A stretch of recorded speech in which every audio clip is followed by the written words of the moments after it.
Bonjour, eh bien nous continuons notre lecture de l'éthique, suite de la vidéo 20, c'est-à-dire du commentaire des propositions 12 et 13 de la première partie, méditation sur l'indivisibilité de la substance, son unicité. Alors il y a une présence de l'absolu dans les propriétés mêmes de l'attribut, dans l'infini relatif. Comment se manifeste cette présence? Par l'implication des propriétés de l'attribut dans chacune des partitions que nous pouvons opérer pour la commodité de la perception ou l'analyse. Ainsi, un rapport de mouvement déterminé implique l'ensemble des propriétés de l'étendue. Un certain genre d'infini et aussi, par là même, la présence de la substance comme détermination absolue d'existence et d'intelligibilité. La fonction de l'idée de substance, qui se retrouve dans chacune des modifications par la puissance de l'infini, est de donner un statut de nécessité intelligible à ce qui est modal, parce que ce qui est modal appartient à un certain genre d'infinité. Poser le mode, c'est poser un genre d'infinité. C'est poser la substance. C'est ce que montre la lettre 36. Si nous posons qu'un être existe, nous posons, dit Spinoza, nous posons qu'un être qu'un être qui est indéterminé mais parfait en son genre existe, l'attribut. Et si nous posons qu'un être qui est indéterminé mais parfait en son genre existe, il faut accorder l'existence d'un être absolument indéterminé et parfait, que j'appelle Dieu. Fin de citation. La connaissance d'une chose singulière vaut donc connaissance de Dieu, comme la position d'une chose singulière implique la position de Dieu. Chez Spinoza, Dieu est l'homologique fondamentale, exprimant l'existence des lois nécessaires sans lesquelles rien ne peut être ni être conçu. Dieu est l'opérateur de nécessité des lois de la nature. Il est donc impossible de se passer de la notion de substance si on cherche à dépasser l'empirisme, si on cherche à dépasser la raison nécessaire et suffisante de la liaison des phénomènes entre eux. Il reste que la connaissance de la première partie de l'éthique ne prétend nullement être une connaissance de détail des propriétés de la nature. Le contresens possible, ici, est celui de Oldenburg, qui demande à Spinoza comment il est possible, en partant de l'idée de substance et de l'attribut étendu, de concevoir la formation des corps existants dans la nature. Réponse, dans la lettre 32. Spinoza montre que le système permet seulement de connaître les raisons pour lesquelles cet accord doit exister, et non pas comment, dans le détail, chacune des parties est déterminée à exister et à agir. Mais il est remarquable que le système interdit dans sa définition de la chose finie une connaissance exhaustive des conditions qui la déterminent. Le système ne prétend jamais détenir d'un seul tenant la série des déterminations d'un phénomène physique. Par exemple, allusion au lemme 3 qui définit la détermination d'un corps après la proposition 13 de la deuxième partie, je cite, « Tout corps en mouvement ou en repos a dû être déterminé par un corps et ainsi à l'infini. »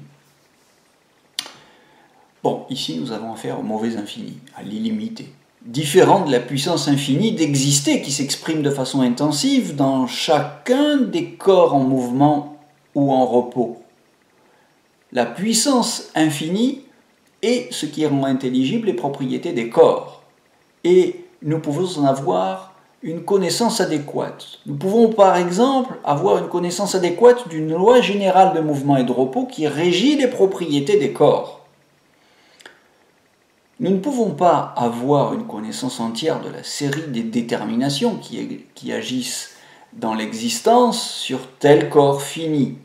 Cela est interdit par la définition même du mode en tant que le mode dans l'existence interne dépend d'un autre mode et à l'infini. La lettre 32 nous rappelle donc qu'il est nécessaire est donc possible de considérer que les mouvements forment une unité. Si on admettait un seul miracle, donc, on rendrait inintelligible la nature tout entière, c'est-à-dire un seul événement qui ne soit pas pris dans une série de déterminations constitutives du mode où se produit l'événement. Il est donc nécessaire de considérer qu'il n'y a d'effet qu'autant que les mouvements partiels s'ajustent entre eux. Il est clair que l'idée d'une substance unique et absolument infinie fait de chaque ensemble existant dans la nature une partie d'un tout. Cela implique que les variations que connaît cet ensemble interagissent avec celles d'autres ensembles qui participent à sa détermination. Il y a comme un principe de communauté des choses, par la causalité efficiente seulement.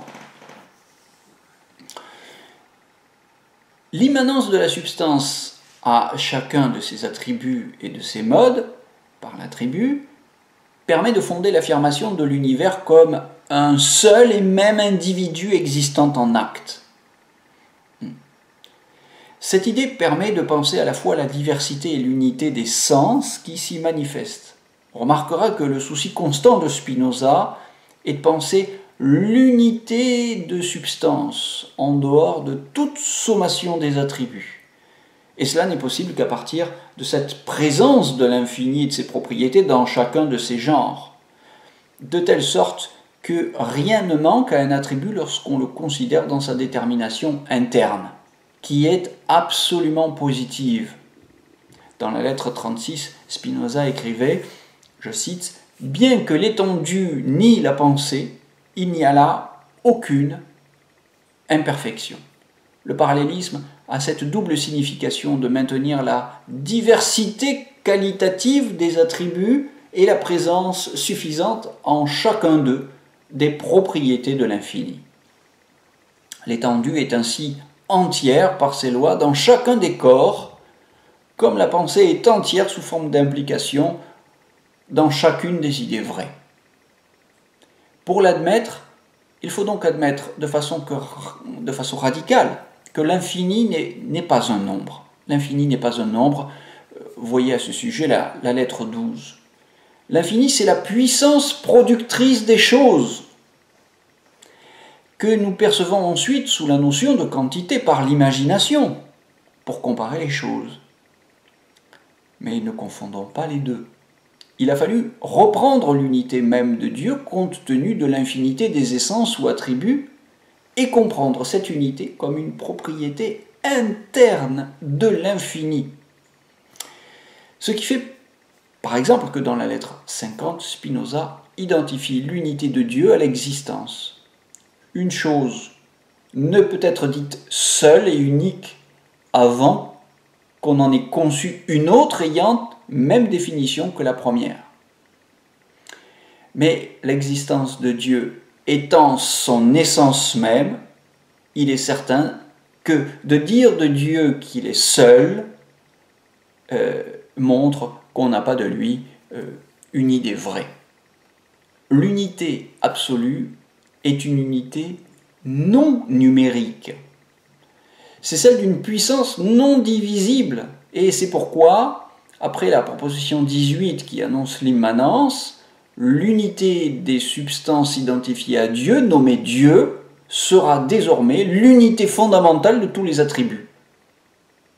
Comme si c'était la formule à laquelle devaient aboutir les propositions qui démontrent la réalité de Dieu, qui désormais aura pour fonction d'imposer une loi de constitution.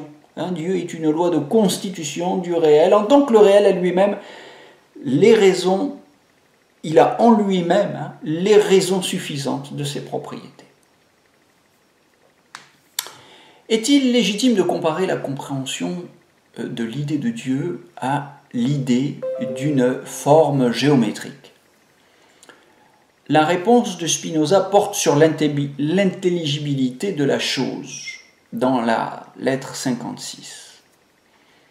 Je le cite. « Lorsque j'étudiais pour la première fois les éléments d'Euclide, je perçus clairement la raison des théorèmes, bien que j'ignorasse beaucoup d'autres propriétés. De même, lorsque je forme le concept de l'absolument infini, je perçois clairement l'unité absolue de ses attributs et de ses propriétés essentielles. La perception de la raison suffisante, c'est la perception du concept concevant, en tant qu'il implique, sans les donner toutes actuellement, les propriétés du concept conçu. Le concept concevant, c'est ce qui donne d'un coup les propriétés. C'est ce que l'analyse n'aura jamais fini d'explorer par la suite. La lettre 32 montre que Spinoza s'est appliqué à montrer que de la nature infinie de la substance, il découle que chaque partie appartient à cette substance et qu'elle ne peut sans elle exister ni être conçue. La lettre 12 montre en quel sens on peut dire que l'infini se trouve en chaque espace étendu que nous pouvons délimiter géométriquement. Prenons les deux cercles non concentriques. Il est nécessaire qu'ils soient non concentriques pour montrer qu'il y a des distances entre leurs périphéries qui constituent un maximum et un minimum. Pour être complet, le dessin devrait comprendre une flèche qui montre comment on peut passer du minimum CD au maximum AB par un mouvement continu. Toutes les inégalités de l'espace interposé entre les deux cercles et toutes les variations que la matière doit subir dans cet espace sont supérieures à tout nombre. On voit comment la division de cet espace ne peut permettre de définir la puissance de cet espace, c'est-à-dire le nombre de variations de la distance de son maximum AB à son minimum CD. Si petit que soit cet espace, les variations sont en nombre infini. Cet exemple a été commenté par Hegel, qui reproche à Spinoza d'avoir attribué à Dieu à la fois l'étendue intelligible indivisible et l'étendue telle que l'a représentée ces figures. En réalité, Spinoza veut montrer qu'il ne s'agit jamais d'un infini par absence de limitation, ni par sommation de parties, mais plutôt par continuité indivisible de l'étendue qui se retrouve dans un espace si petit soit-il. L'indivisibilité de la substance se retrouve dans la moindre parcelle, en tant qu'il s'agit de l'espace. Comme la connaissance de l'effet dépend de la connaissance de la cause et l'enveloppe, la connaissance intellectuelle de l'espace dépend de la cause substantielle qui rend raison des propriétés de l'espace, c'est-à-dire de l'idée même de Dieu. On peut dire que pour connaître une figure finie comme la connaît un géomètre, c'est-à-dire par l'entendement et non directement par l'expérience de la mesure et par l'imagination, il faut connaître d'abord l'étendue intelligible infinie et indivisible, c'est-à-dire la substance elle-même. Si on se fie au nombre, on soutiendra que la somme des inégalités entre les deux cercles, qui est infinie, sera le double des inégalités comprises entre AB et CD. Autrement dit, on dira qu'un infini est le double de l'autre, ce qui est absurde. L'imagination rencontre, malgré elle, l'infini dans le fini quand elle essaie de le diviser. Mais elle n'a affaire qu'à un infini numérique, encore une fois, c'est-à-dire ce qui se donne comme supérieur à tout nombre, comme illimité, indéfini, tandis que l'entendement saisit l'infini de sa positivité dans laquelle il n'y a pas de vide. En tant que présence d'une nature ou d'une production dans laquelle il n'y a pas de vide, une infinité intensive, si vous me permettez, qui est celle de la substance dans l'étendue intelligible. Sans doute, en ce qui concerne les corps finis, toute la physique doit-elle être impliquée pour rendre compte de ce qui se passe complètement dans ce corps. Mais pour que la physique soit possible en tant que connaissance rationnelle, il faut préalablement poser la subordination du fini à l'infini. Pour un physicien, si une seule partie de la matière était anéantie au sens propre du terme, c'est l'étendue tout entière qui s'évanouirait. Voilà, pour résumer, je dirais que la première partie de l'éthique conduit à la représentation de l'infini comme puissance intensive et non pas l'infini extensif par sommation. Un infini pensé comme puissance s'exprimant de façon continue dans chacune de ses modifications. La puissance d'exister du mode est dérivée nécessairement de sa cause infinie, pour autant que cette puissance soit propre au mode et constitue son essence. Un infini a indirectement, par sa cause, une puissance infinie d'exister, en tant qu'essence. Bien, on se retrouve très bientôt pour la suite de ces méditations spinozistes. À très bientôt.